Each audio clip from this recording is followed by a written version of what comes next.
To guard your good deeds from nafs and shaitan, seek refuge in Allah and follow the Quran. To guard your good deeds from nafs and shaitan, seek refuge in Allah and follow the Quran. Refuge in Allah and follow the Quran. Alhamdulillahi Rabbil Alameen, wassalatu wassalamu ala Sayyidil Anbiya'i wal Mursaleen.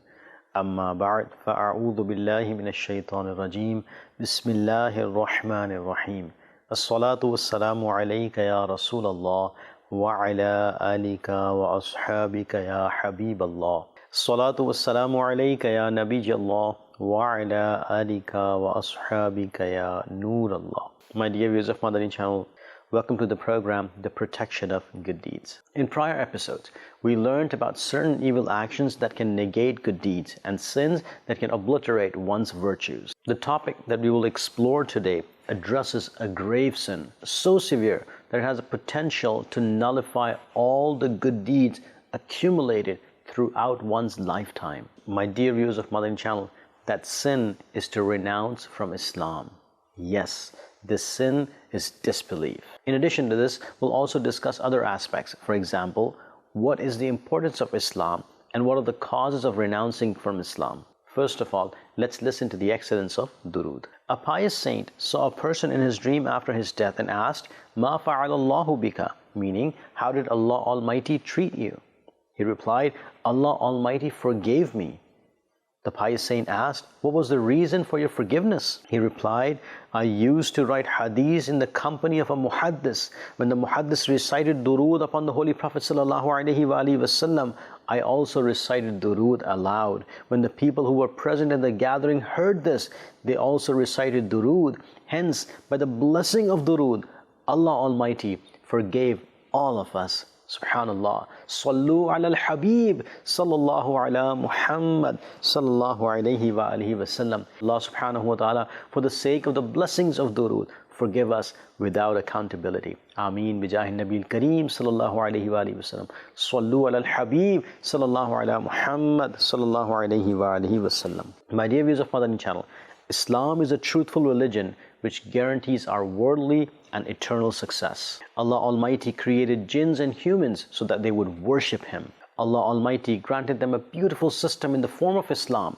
to lead their lives and manage other matters. Islamic teachings are so beautiful and in accordance with human nature that every sane person can gauge it. Islam has established just principles for its adherents and all humanity, emphasizing the sanctity of human life, dignity, and property. It is impermissible for anyone to unjustly harm another Muslim, prioritizing the preservation of honor, respect, and wealth for all. After the protection of these basic rights, Islam granted such beautiful moral values which even humanity is proud of. The superb ethics like sympathy, gentleness, brotherhood, maintaining the ties of kinship, help, love, friendship, affection, sincerity, politeness, and solemnness are a beautiful introduction to Islam. In addition, women who were oppressed before Islam, Islam granted their rights and a respectable status in the society. In fact,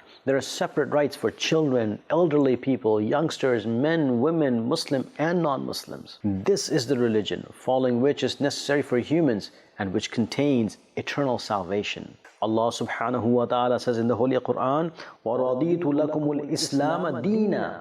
Translation from Kanzul Irfan, and chosen Islam for you as a religion. My dear viewers of Madani Channel, we learn that only Islam is beloved to Allah Almighty, meaning the religion which is in the form of religion of Muhammad now. The person who got the wealth of faith and left the world in the state of faith, in the state of Iman, is immensely fortunate. His final destination is the place of mercy, and that is paradise. On the other hand, the person who remained deprived of faith or plunged into the darkness of disbelief after getting the shine of Islam is extremely unfortunate. And such a person bears a loss in this world and the hereafter. All his good deeds are destroyed and his dwelling is hell forever. My dear viewers of Madani Channel, despite such beautiful teachings of Islam and being the religion chosen by Allah Almighty, some ill-fated people deviate from the religion of Islam for their worldly purpose and because of being misguided by shaitan. The person who was a Muslim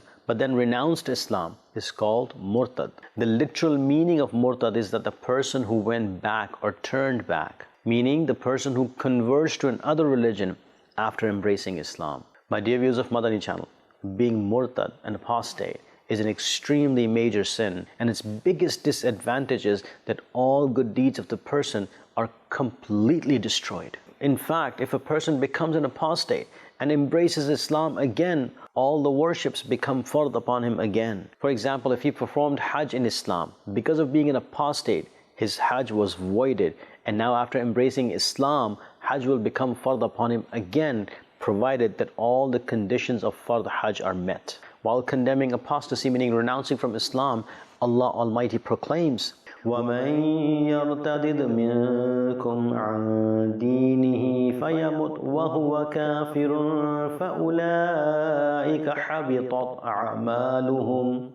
أَعْمَالُهُمْ فِي الدُّنْيَا وَالْآخِرَةِ وَأُولَٰئِكَ أَصْحَابُ النَّارِ هُمْ فِيهَا خَالِدُونَ. Translation from Kanzul Irfan. And whosoever renounces his faith from among you, then dies in the very state of disbelief, so all their deeds have become void in this world and in the hereafter. And they are the people of the fire, they will remain therein forever. My dear viewers of Madani Channel, we learned that because of renouncing Islam, all good deeds are destroyed. There is no reward in the hereafter. If a man renounces Islam, his wife goes out of his marriage. An apostate no longer deserves to get the inheritance of his relatives. It is not permissible to praise an apostate and have a relationship with him. The good deeds that are performed during apostasy are not accepted. The person who dies in the state of apostasy will remain in hell forever. As it was proclaimed at the end of this verse, Hum fiha khalidun. My dear viewers of Madani Channel, we seek refuge with Allah Almighty. After renouncing Islam, sins remain in their place. And if a person embraces Islam again, he still has to make up for the missed salah that were missed in his time of Islam. And the same ruling is applied about the fast of Ramadan. It is mentioned in Durr-e Mukhtar, the worship that he missed in his time of Islam. When he embraces Islam again after renouncing it, he should perform them because missing salah and fast is a sin. And after renouncing Islam, though good deeds are destroyed, sins remain in their place. If he performed Hajj before, even then if he meets the criterion, Hajj will be fard upon him again. An apostate is in complete loss. He loses his good deeds, but sins remain in his book of deeds. However, he will not make up for the prayers and other worships that he missed in the time of apostasy, and the worships that he performed during that time are not accepted either. My dear viewers of Madani Channel, so far we have heard that the person who renounces Islam becomes a non-Muslim and an apostate, destroys his good deeds, and becomes hellbound forever. In addition to this, Islam declared a relationship or a connection with such people haram because such people are apparently Muslim but make other Muslims deviate from Islam. In reply to a question, Ala Hazrat Rahmatullahi alayhi states, sitting in their gathering is haram. Keeping in contact with them is haram, though they are their fathers, brothers, or sons. Allah subhanahu wa ta'ala says in the Holy Quran, وَإِمَّا يُنْسِيَنَّكَ الشَّيْطَانُ فَلَا تَقْعُدْ بَعْدَ الذِّكْرَى مَعَ الْقَوْمِ الظَّالِمِينَ. and if Satan causes you to forget, then on remembering, do not sit with the oppressors. In another verse, Allah subhanahu wa ta'ala states in the Holy Quran, لا تجد قوما يؤمنون بالله واليوم الآخر يوادون من حاد الله ورسوله ولو كانوا آباءهم أو أبناءهم أو إخوانهم أو عشيرتهم. Translation from Kanzul Irfan, you will not find people who believe in Allah and the last day befriending those who oppose Allah and His Messenger, even if they be their fathers, sons, brothers, or relatives. My dear viewers of Madani Channel, amongst apostates, the worst apostate is the hypocrite. This is the one whose company is more harmful than the company of 1,000 non-Muslim, because apparently he pretends to be a Muslim, but teaches disbelief. May Allah Almighty keep us steadfast in Islam and safeguard us from those who renounce Islam and cause mischief. Ameen bijahi Nabil Kareem sallallahu alayhi wa alihi wasallam. Sallu ala al-Habib sallallahu ala Muhammad sallallahu alayhi wa alihi wasallam. My dear viewers of Madani Channel, we heard about those who renounce Islam and become apostate, that their good deeds are destroyed forever, and Islam prohibits having a connection with such people. Now let's ponder over such causes because of which a person is deceived by the tactics of shaitan, renounces Islam and loses his faith. My dear viewers of Madani Channel, there can be various causes of renouncing Islam, amongst which one major cause is to follow desires and fulfill them. Islam provides a comprehensive and beautiful code of life, incorporating specific guidelines for every aspect to maintain societal balance and prevent mischief. The principles of Islam prohibit evil, ensuring adherence to righteousness. However, individuals immersed in worldly desires may feel restricted by these principles. As the love for worldly pursuits intensifies, shaitan may tempt them to abandon Islam. My dear viewers of Madani Channel, without any doubt, undoubtedly, Islamic teachings resonate with human nature and cultivate humanity within individuals. However, forsaking Islam due to one's worldly desire and considering it a burden is a significant loss. This loss outweighs everything else in the world, highlighting the profound consequences of such a decision. About worldly desires, the Holy Prophet ﷺ already advised Muslims, telling them about how harmful they are to the religion of a Muslim. The Holy Prophet ﷺ said, "Two hungry wolves free among goats are no more destructive to them than a man's desire for wealth and honor is to his religion." In another place, the Holy Prophet ﷺ said, "Three things ruin the person. Number one, remaining engrossed in avarice and greed.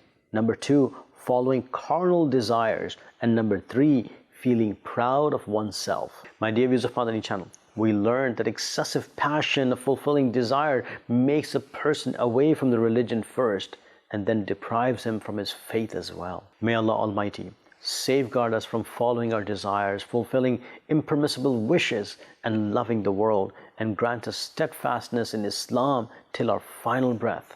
Ameen bijahi Nabil Kareem sallallahu alayhi wa alihi wasallam. Sallu ala al-Habib sallallahu ala Muhammad sallallahu alayhi wa alihi wasallam. Another cause of renouncing Islam is to overthink the matters of faith in the unseen. I mean, the basic belief of Islam, for example, the oneness of Allah Almighty, angels, destiny, judgment day, etc., are the things that is necessary to have faith in them. The final Prophet ﷺ of Allah Almighty conveyed these things to us from Allah Almighty. It is necessary to have faith in them, but some ignorant people overthink these matters and judge them through this tangible world. Since the intelligence of human is limited, it can judge only the thing that it can encompass. For the things that are not encompassed by intelligence, it cannot judge them, but it judges beliefs like Judgment Day and resurrection through the tangible world and errs in judging them. Thus, many people go astray because of their incorrect judgment and renounce Islam.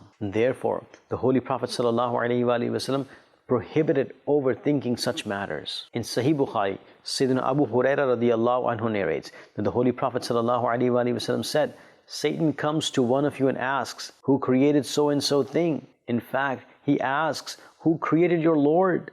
When he reaches this point, seek refuge with Allah Almighty and refrain from it." Mufti Ahmad Yar Khan Naimi rahmatullahi alayhi states, "It means that you should not even try to think about its answer. Otherwise, Satan will ask you questions one after another. Recite A'udhu Billah and drive him away. Not every question is answered. The Lord Azza wa Jal did not reply to Satan's argument about not performing the prostration. Rather, he said, "Fakhruj minha," meaning leave from here. Remember that reciting A'udhu Billahi Minash Shaitanir Rajeem is the solution to drive away shaitan. My dear viewers of Madani Channel, did you hear how shaitan causes whispers to Muslim and tries to make them away from Islam? We should think about the creation instead of the creator. And this creation, meaning the universe, animals, birds, humans, and all other creations, cannot come into being themselves. It is Allah Almighty who created them, gave every being a separate identity, and created them in different forms. Similarly, when the person thinks about the vast manifestation of the universe of the Creator and its creation in the proper order, we will spiritually get close to Allah Almighty. May Allah Almighty grant us closeness to Him and His ma'rifah. Ameen bijahi Nabil Kareem sallallahu alayhi wa sallam.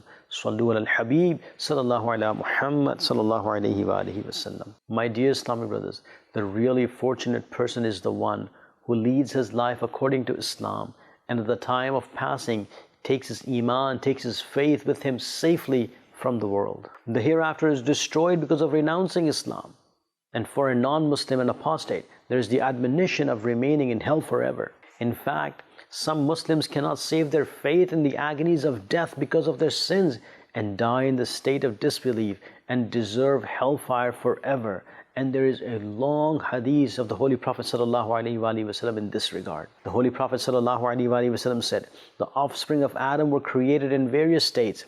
Some were born as Muslims, lived in the state of faith, and will die as Muslim. Some were born as non-Muslims, lived in the state of disbelief, and will die as non-Muslim. Some were born as Muslim and lived a Muslim's life, but died in the state of disbelief. Some were born as non-Muslim and lived as non-Muslim, but will die as Muslim. As people die in the state of disbelief, though they are Muslims, this is the curse of their actions. Sayyidina Sufyan Thawri rahmatullahi ta'ala and Sayyidina Shayban Ra'i rahmatullahi ta'ala gathered in a place. Sayyidina Sufyan Thawri rahmatullahi alayhi wept throughout the night. Sayyidina Shayban Ra'i rahmatullahi alayhi asked him about the reason. So he replied, the fear of an evil end is making me weep. I and some people attained knowledge from the Shaykh for 40 years.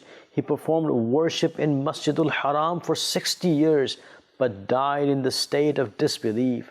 Sayyidina Shayban Ra'i rahmatullahi alayhi said, O Sufyan, that was the curse of his sins. You should not disobey Allah Almighty at all. My dear viewers of Madani Channel, we heard in this episode about the actions that destroy good deeds. There are also such actions that cause an evil end. It is mentioned in Sharh al-Sudur that some scholars rahimahumullah state there are 4 causes of an evil end: laziness in salah, drinking alcohol, disobedience to parents, and hurting the Muslims. Similarly, my dear viewers of Madani Channel, there are many other sins that destroy faith. Our most valuable capital is our faith, and Shaitan is waiting to take it away as he gets a chance. We should follow the commands of Allah Almighty and refrain from disobeying Him and sinning. We should think about the causes of an evil end and make our mindset to safeguard our iman. To think about the causes of an evil end and get more knowledge about them, read the booklet of Amir Ahl Sunnah, Allama Maulana Muhammad Ilyas Attar Qadri Razavi Damat Barakatum Al-Aliyah, Causes for a Bad End. My dear viewers of Madani Channel, this is the age of mischief, and every day new mischief are arising. We should remain engaged in safeguarding our faith at all times. Make a habit of reciting specific invocations for the safety of faith and a safe end with faith. Let's listen to some invocation for the safety of Iman. A person went to Ala Hazrat Rahmatullahi alayhi and asked him to supplicate for a safe end with faith, with Iman. Ala Hazrat Rahmatullahi alayhi made supplication for him and said, recite, Ya Hayyu Ya Qayyum La ilaha illa anta, meaning, O alive on your own accord and preserver of all others, there is none worthy of worship except you. Recite the Arabic part 41 times daily in the morning with durood before and after it. Number 2, daily at the time of sleeping, recite Surah Kafirun after all your invocations. After that, do not speak. However, if there is a need, you can speak and recite Surah Kafirun again after your conversation. Insha'Allah, you will meet and end with faith with Iman. May Allah Almighty keep our Iman safe and grant us a safe end with Iman, with faith, martyrdom in the shade of green dome, a grave in Jannatul Baqi, and a place in the neighborhood of the Holy Prophet sallallahu alaihi wasallam in Jannatul Firdaus. Ameen. bijahin Nabil Kareem sallallahu alayhi wa alihi wa sallam. Sallu ala al-Habib sallallahu ala Muhammad sallallahu alayhi wa alihi wa sallam. To guard your good deeds from nafs and shaitan, seek refuge in Allah and follow the Quran. To guard your good deeds from nafs and shaitan, seek refuge in Allah and follow the Quran. Refuge in Allah and follow the Quran.